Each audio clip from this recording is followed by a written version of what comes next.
Alright, so how often did a colleague you work with show up late to shift? While I was there, I didn't see anybody show up late because I'd be moving around from unit to unit. So every couple hours I would switch. And again, yeah, as I was there, I didn't see anybody show up late, which was a good thing.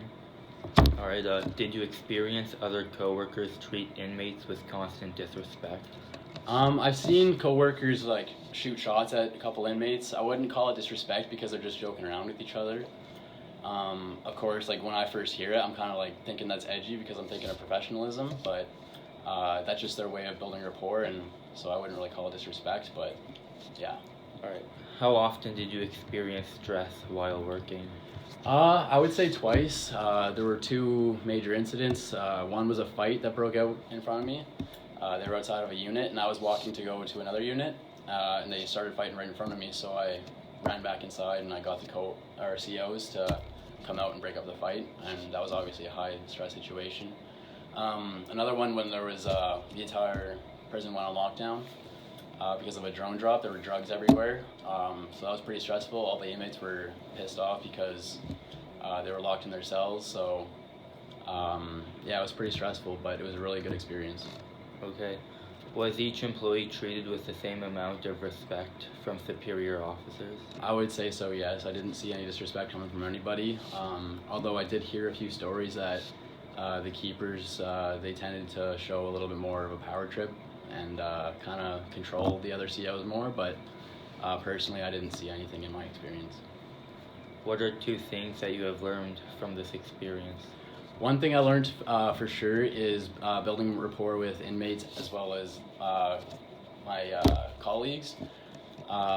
Before going into it, I really was nervous about talking to inmates. I didn't know how to approach them, but after going in, I really feel a lot better. I feel like I would do a lot more better in the field, and that's why I'm really excited to get out there again. Alright, how well did other people in the facility help when you had a question?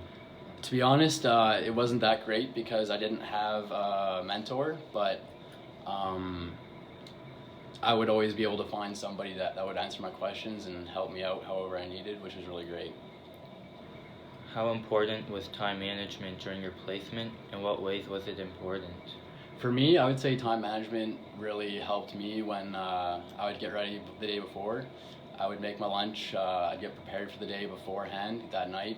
I'd get a good night's sleep so I could wake up early and prepare myself for the day and be able to get there early, drive there early. And so I think that preparing yourself for beforehand was really a benefit.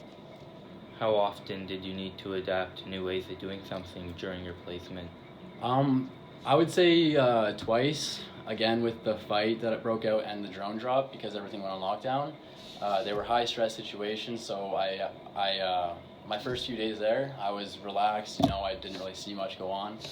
And then as soon as that fight broke out, it was a whole new situation. I had to adapt to it. Like, I had to put my feet out and go and find another correctional officer to help out. I couldn't just get scared. I had to adapt to the situation. As well as when the prison went on lockdown, you had to adapt. Everyone's mad, so you need to understand that. And yeah, I would say that's how I adapted. Do you see yourself working at a correctional facility after this course? 100%. Before going into corrections as my placement, I wasn't interested at all, but afterwards I really feel like I got a good experience and that I'm really looking forward to that being a career in my future. Would you recommend this placement to other students? If so, why? I would absolutely recommend this placement because it was a great experience. You're sitting in the bubble for an hour and doing rounds every hour, so there's plenty of opportunity to learn things. The only thing that I would suggest is to know that you won't have a mentor the whole time. You're going to be on your own, so you have to be strong enough to ask your own questions, get out there, try to learn for your own. For me, it took me about a week to do that, but afterwards I felt it was really good for me. And yeah, I found that it had a lot of experience to learn from, and I really wish I could have been there longer, so I would definitely suggest someone else go in there for sure. Alright, thank you. Alright, thanks, man.